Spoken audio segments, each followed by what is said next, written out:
En la parte B del problema 1 vamos a estudiar los puntos críticos y clasificarlos de esta función de acá, e elevado a 1 más x cuadrado menos y cuadrado. Entonces, como siempre, primer paso para realizar esto es encontrar las derivadas parciales, tanto de primer orden como las de segundo orden. Entonces aquí yo ya calculé, a partir de la función, la derivada parcial con respecto a x y la derivada parcial con respecto a y. Simplemente derivé esta exponencial, que la derivada de una exponencial es la misma exponencial, y por regla de la cadena sería lo que está en el exponente.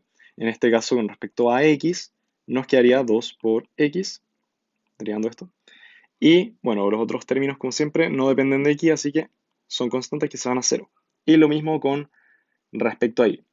Aquí nos queda menos 2y, porque acá signo menos, y esto se nos va a cero, porque no depende de y.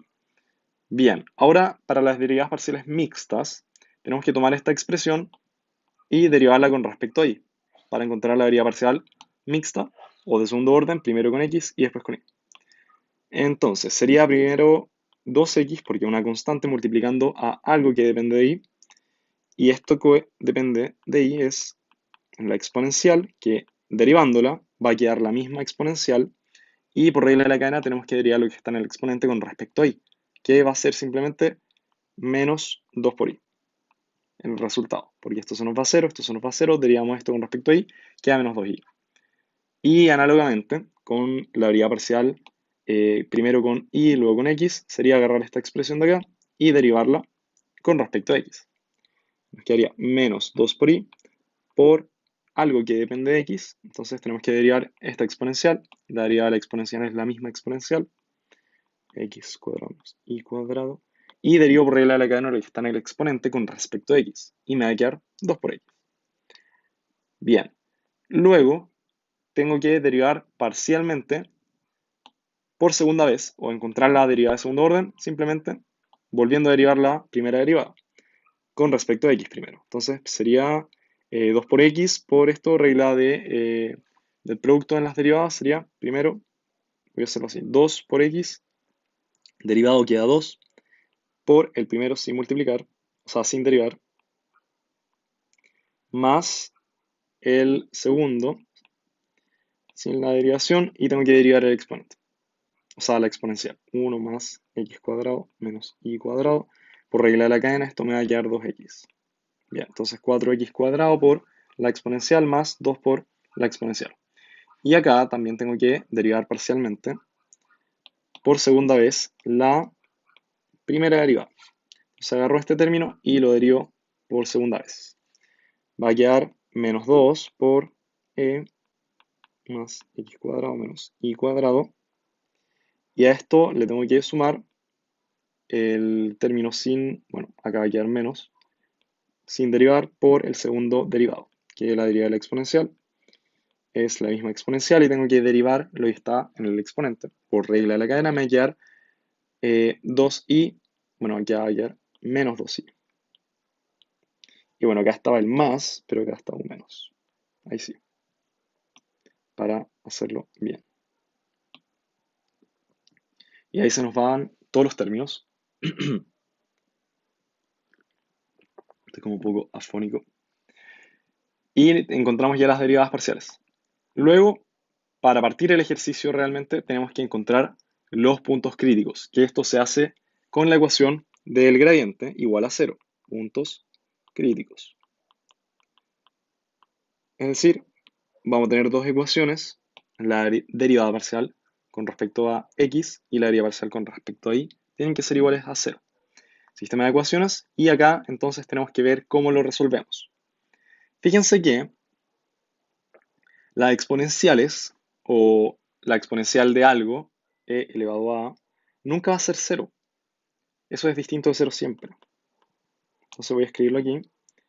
Mejor voy a quitar esta línea roja. Ahí sí. Y voy a expandir esto. Ya. Esto de aquí jamás es 0. Es distinto de 0. Y esto de aquí también es 0. Tampoco es 0. Entonces las únicas posibilidades que nos quedan es que x sea 0 y que y sea 0.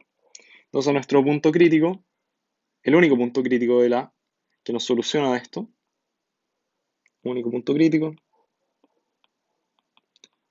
es 0, 0. Crítico es 0, 0. Entonces, ya que tenemos nuestro punto crítico, tenemos que evaluarlo en el hessiano. En el hessiano se consideran entonces las derivadas parciales de segundo orden, que ya las habíamos calculado, aquí las agrupé un poco. Sí, están dadas vueltas, yo las ordené así.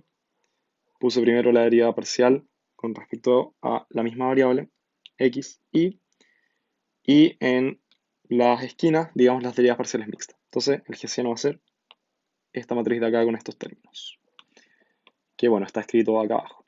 Acá yo, para armar el hessiano, fíjense que todos los términos de las derivadas contenían una exponencial de 1 más x cuadrado menos y cuadrado. Entonces yo lo puedo, digamos, sacar para afuera, pero no es que deje ser parte del hessiano ni es que lo esté eliminando, sino que estoy factorizando la matriz por este valor o por esta expresión, ya que todos los términos contienen esta expresión. Por lo tanto, es una manera más simplificada de hacerlo. Perfectamente, ustedes pueden seguir manteniendo la exponencial acá, multiplicada por esos términos. Pero es una manera más simplificada de hacer esto. Pero no es que se esté eliminando ese término, así que mucho ojo con eso. Entonces yo llego y evalúo el hessiano. Y evaluando 0, 0, que es nuestro punto crítico en el hessiano. Y fíjense que al evaluarlo, punto 0, 0 nos va a quedar 2 menos 2. Y bueno, acá está la exponencial metida acá afuera. Por lo tanto, para encontrar los valores propios que vemos que están en la diagonal, vamos simplemente meter de nuevo la exponencial adentro. Bueno, fíjense que acá, o para que lo vean bien, si nosotros reemplazamos por 0 acá, por 0 acá, por 0 aquí, 0 aquí, 0 aquí y 0 acá, esto se nos va a 0, esto se nos va a 0, aquí nos queda menos 2, aquí nos queda 2, y esto es e elevado a 1. Así que nos queda simplemente lo que vemos aquí. Por lo tanto, nuestros valores propios van a ser 2 por e, que al final eso es como 2 por 2.7, y menos 2 por e. Simplemente 2 por 2.7 y menos 2 por 2.7. ¿Qué pasa aquí? Tenemos que son valores propios que son de distintos signos. Valores propios de distintos signos, entonces, ¿qué se concluye? Distinto. Se concluye que es punto silla. El punto 0,0.